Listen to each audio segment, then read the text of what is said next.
juste pour répondre à un truc de Florence, pour pas que j'oublie tout à l'heure, tu disais comment est-ce qu'on n'est pas perturbé par les émotions des autres. Et je vais laisser d'ailleurs Nancy qui a l'expérience peut-être partager ça.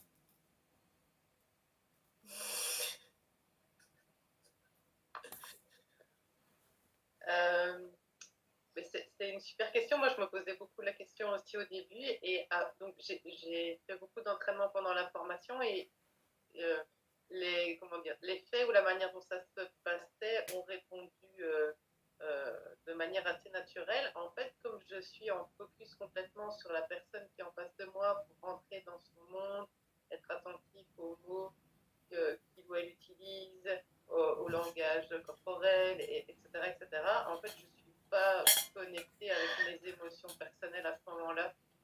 Et donc, c'est un autre, enfin, j'ai presque envie de dire que c'est un état de conscience modifié parce que ma vie personnelle et mon ego et mon moi et tout ça n'est pas présent en fait à ce moment-là.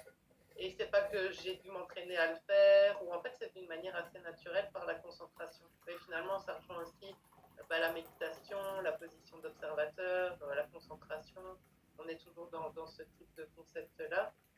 Et, euh, et donc voilà. Maintenant, de mon expérience, on m'a déjà raconté des choses qui étaient quand même assez lourdes, des choses avec lesquelles j'aurais pu faire un rapport avec des expériences de ma vie personnelle, etc. Mais jusqu'ici, j'ai jamais été perturbée et je n'ai jamais non plus gardé avec moi la souffrance après la séance. Et ça, on en avait parlé, Fred, une fois, je me souviens vraiment je me souviens de cette conversation qu'on avait eue, à peu près des mots que tu avais utilisés. En fait, pendant la formation, je t'avais demandé, je dis, tiens, les psys, ils sont en supervision et tout au long de leur carrière, et tiens, comment est-ce que ça se passe au niveau du fait qu'on soit thérapeute, et formé par toi, et ainsi de suite. Parce que j'avais dit, j'imagine qu'ils doivent se libérer de certaines choses après avoir eu X séances et avoir entendu certaines choses. Et tu m'avais répondu à l'époque, bah, s'ils doivent se libérer, c'est qu'ils ont pris avec eux. Et ça, c'est déjà, a priori, pas la, euh, la chose à faire. Enfin, en tout cas, la chose à éviter, en tout cas, je sais exactement comment tu l'avais dit, mais je me souviens que s'il faut se libérer, c'est qu'on a pris un truc. Et l'idée, c'est de ne pas prendre le truc. Quoi. Et donc, voilà, de mon expérience perso, je ne suis jamais repartie avec le poids de la souffrance.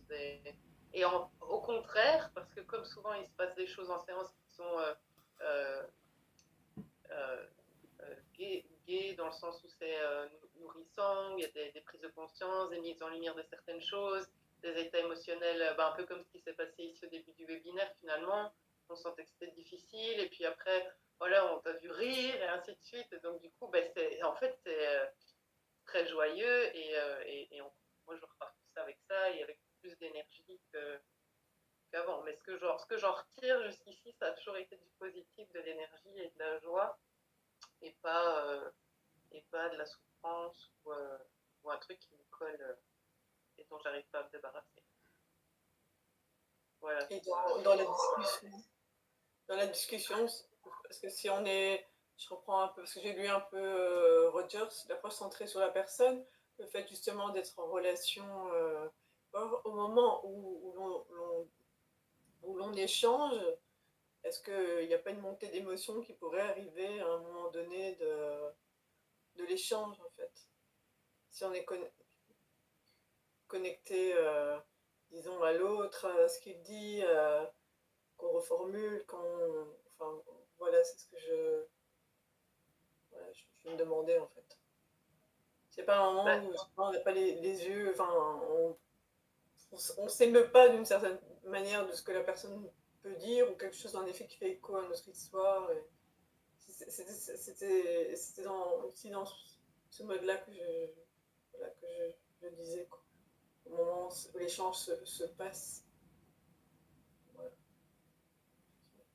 Tu veux répondre Nancy ou... et c'est pas que ce que la personne raconte me touche pas, mais c'est vraiment cette histoire de concentration.